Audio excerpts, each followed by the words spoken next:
Hi guys, I made this. Check it out.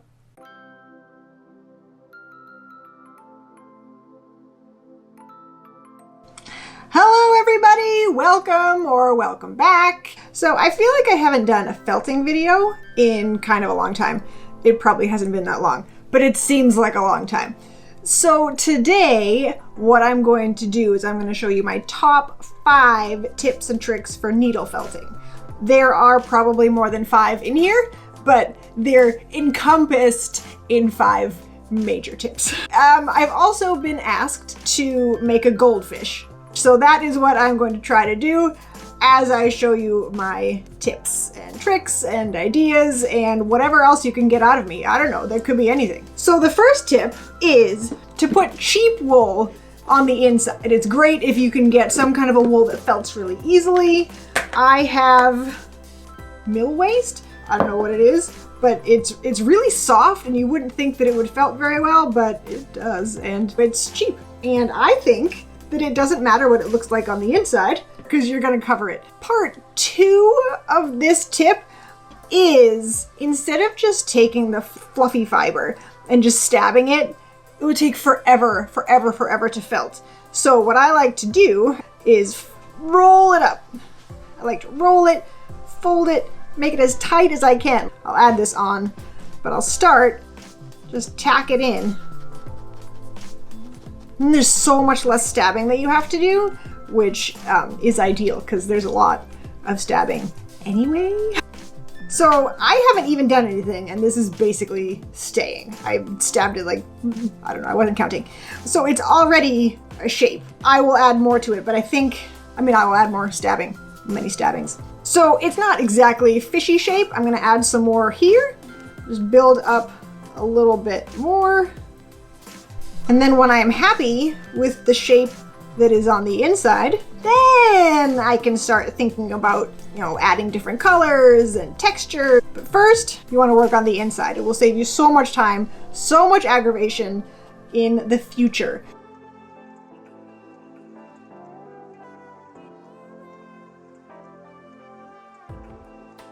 Now, I have kind of a fish shape going on. It's really not 100% what it's going to look like, but I've got the basic shape figured out. This is the time to figure it out because once you start adding I call it the skin, which is gross, but that's who I am.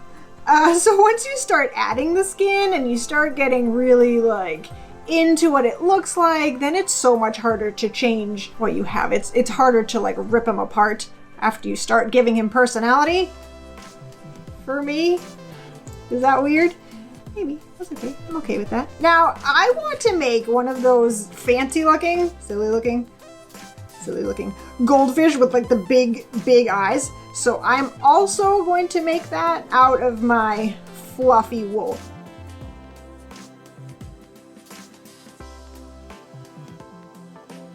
So we're still talking about tip number 1. So it's not hard, but it's not so fluffy that you feel like it's gonna lose its shape. That's what I'm going for with the inside. I think that it makes it a lot easier, like I have said a million times already, but really I like easy, so I want to establish that for you.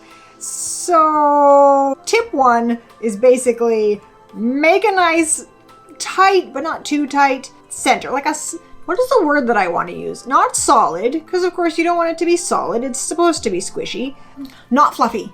Make a not fluffy center. You know what I mean? If I think of the right word, it'll go right here, right now. Tip number 2. You will discover, maybe you have already discovered, that there are a ton of different needles and different wool. There are thicker needles and thinner and super thin. There's star and triangle. My favorite one is a spiral needle. It's just kind of a spiral at the end. They all do the same thing, but I recommend, and this is what this tip is about, try them. Get a couple different needles, different sizes, different shapes at the end. There's gonna be one that you like the best. It might not be the one that I like the best. There are some needles, they're just too thick. I can't use them. They feel gross, like fingernails on a chalkboard. I have If you've been watching this channel for a while, you may have noticed that I have like some tactile issues. Blech. I don't like what I don't like. There's nothing wrong with that. Find what you like. Now, in the same vein of find what you like, there are also tons of different kinds of wool. There are really soft wools. It's soft and lovely and long and smooth, like merino. There are some medium wools. The medium wools would be like Romney. Romney is really great for felting. A lot of these are Romney or are very similar. And then there are really coarse wools that, I mean, they felt when you look at them, like Icelandic or Shetland type of sheep. That's great for the inside if you can find something that felt like, that's great, because you don't want to be spending a long time. Try different kinds. Get a bunch of different kinds. You will enjoy some. Some you'll find like they'd be great for hair or something if that's something that you want. I feel like this is a very goldfish color. So this is the kind of wool that is more expensive. Some will be far more expensive, some will be just a little bit more, but of course it's the colors that you're looking for. Colors, and you don't want it to take forever to felt. I don't do a lot with merino because I feel like I'm poking it and poking it and poking it and it's still fluffy and fuzzy and I don't love that look. There are some people that like to have a fluffy needle felting, but I like it a little bit more contained. Like it contain its power. But that's my recommendation. Tip number 2 is try as many needles as you can until you find one that you love. Try a bunch of different fibers, different kinds of sheep. So tip 2, try everything. Try it twice. Try it a lot. I'm gonna put some skin on my fish here.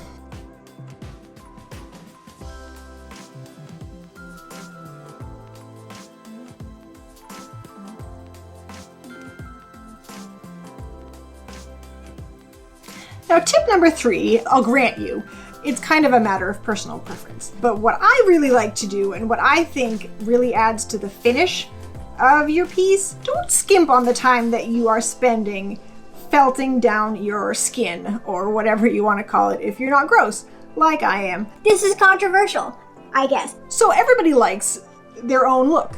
My daughter, for example, felt the cutest little creatures and they're super fluffy. She doesn't felt them down as tight as I do, and it's great. For me, when I don't felt it down, I don't feel like it's finished. Also, I do take my things to shows and stuff, and I feel like they don't hold up as well if they're fluffy. I feel like if you spend a little bit more time and really felt everything down, feel like your needle felted creature or whatever will last longer and it'll be stronger, it'll hold its shape better. And for me, that's important because I like them to last. You know, beauty's in the eye of the beholder. If you like it, you do it that way. Maybe this is another thing. Try different ways. Try it fluffy. See if it is satisfying for you. I just wanted, while I'm felting away here, to give you some basic tips. If you are just starting to needle felt, these will be helpful for you. If you've been doing this for a long time, maybe not. So the very most important piece of advice is you don't have to poke very hard. Now, I used to work at an after school and nobody believed me. The kids did not believe me. They were big, don't worry. They were 4th and 5th graders. They didn't believe that you didn't have to jam the needle in. I mean, it's only this far. You don't have to jam it all the way in up to there. It's not going to do anything. You just poke it gently straight in and straight out. If there's a single piece of advice that I can give you, that's it. Poke it in gently, straight in, and then take it straight out.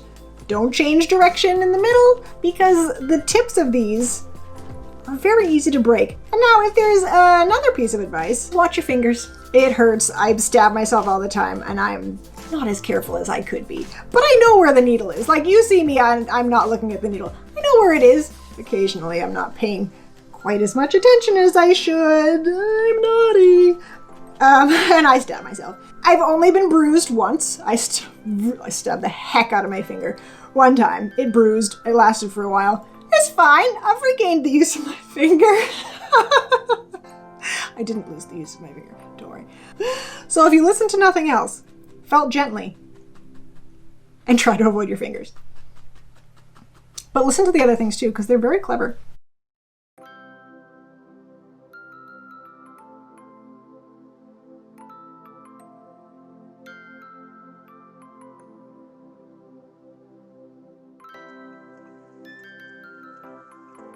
So here's what the little fishy looks like right now. I added a little tummy with some yellow. Now the next thing that we need to do, of course, is figure out the fins. Originally he started out as a goldfish, like the fancy kind with the floofy fins and stuff like that, but now he looks like a pufferfish, so I don't know, maybe he should have the little stubby pufferfish fins. I don't know. I'll make both fins and then we'll look. So tip number 4 is about attaching limbs or fins or horns or, you know, stuff that sticks out of your dude. Could be ears. My recommendation, of course, my tip, is to leave the ends fluffy. If you leave them fluffy, then the fluff is what you can use to felt them in to the little guy. Now, if you felt everything really tight before you felt it on, there's not as much to really grab onto the actual dude. You want it to really grab, because you don't want stuff falling off. So I will speed round some fins and show you the fluffy and how I connect them.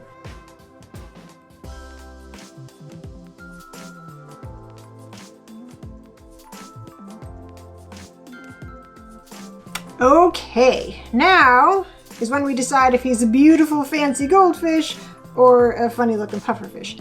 Now, to me, pufferfish are not orange, but that's never stopped me before. First, let's try out these. We'll just give them a little, looks ridiculous. I mean, that is pretty cute. These little fins. Looks kind of like a bird. I think I don't know what fish look like. Maybe. Or pufferfish. I feel like silly pufferfish suits his personality way better.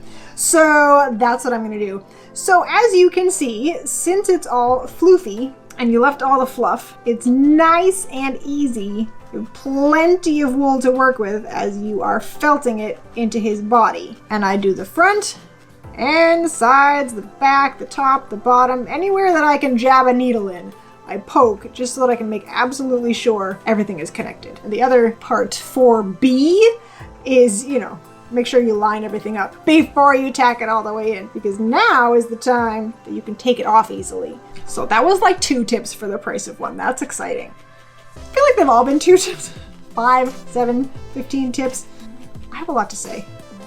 There, so you can kind of see that it's all felted in. So I will do dorsal fin and some maybe pectoral, I don't know. We'll see how many fins that I do. I will do them and be right back.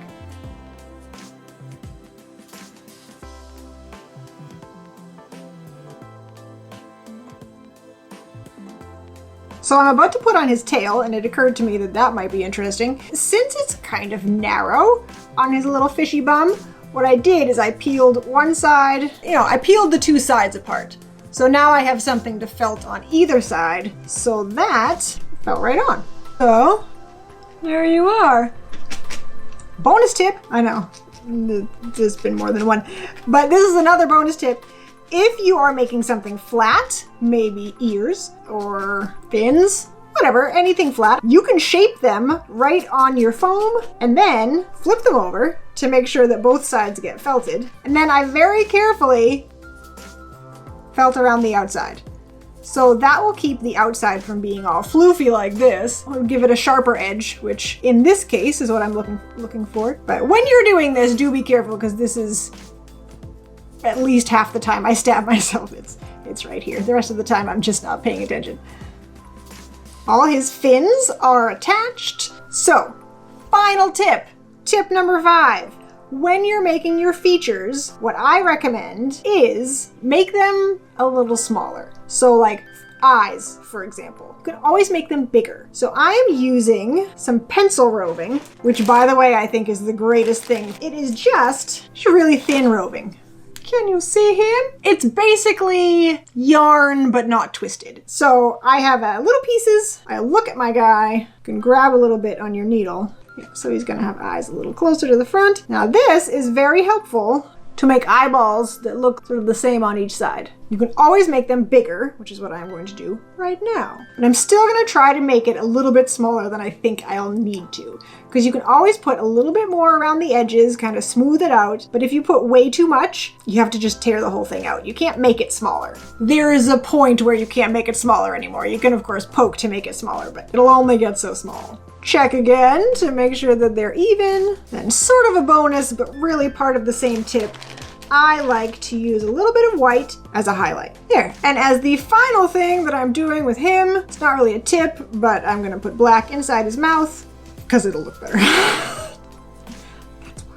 Give him a little dimension, make it look like his mouth is open. He's probably hungry. It's a fish. Fish seem like they're hungry all the time. Cute.